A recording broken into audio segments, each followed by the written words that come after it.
Hi and welcome to the market alert for Tuesday, the 28th of April. So yesterday we've got small caps panic bid on massive short squeeze as crude crashes again.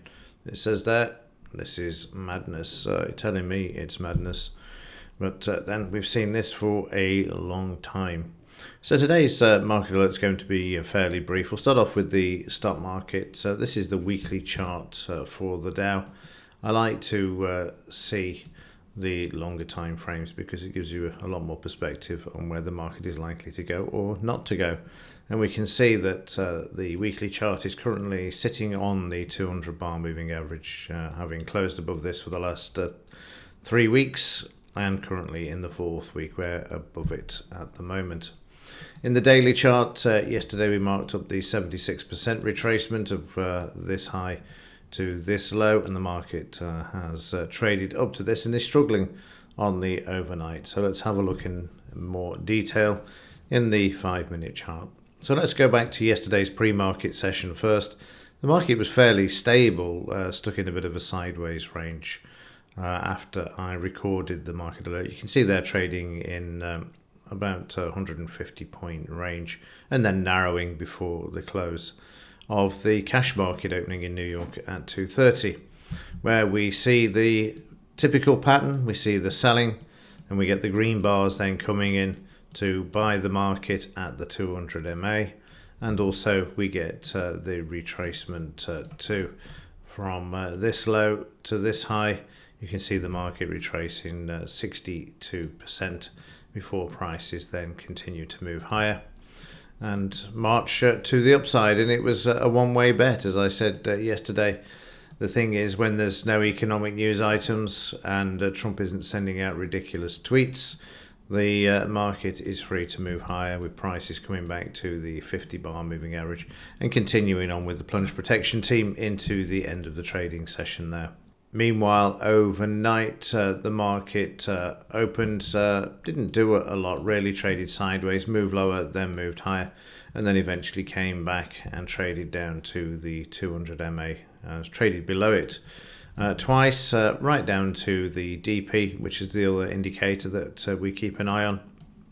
So the market making 78-76% retracement, and on this side, and then of course coming down and sort of a double bottom there before the market has moved back and again driven through the 200 MA. You can see how the market came off the high, and as it drove through the 200 MA there was some selling there, but then the market has bought off this and moved the market up to yesterday's closing price there at the moment, where it's currently struggling. Meanwhile, in the news today we've got consumer confidence from the US, obviously marked down from 120. This is out at 3 p.m. But that's the only news, economic news that we've got today.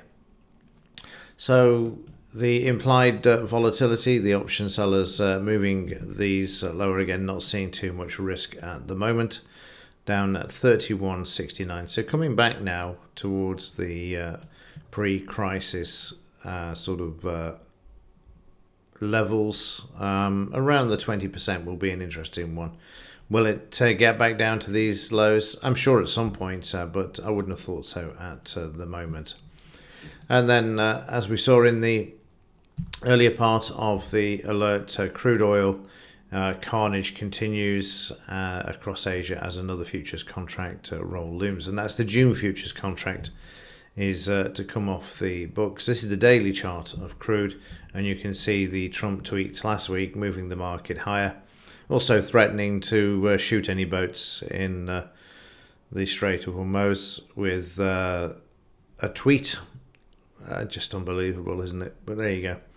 And then we've seen crude being moved to the downside. So again, what I'd be looking for here, I'll just draw it in on this chart, is prices getting stuck or finding support at the 78% there. It's 61 at the moment.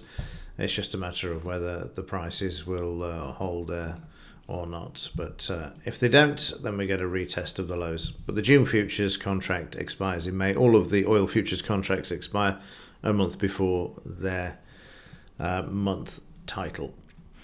Okay, that will do for this one. Like I say, it's a brief one, but there's not a lot to shout about until we get a bit more news coming out. Thursday obviously being the main event of the week, as I've said before, at the moment.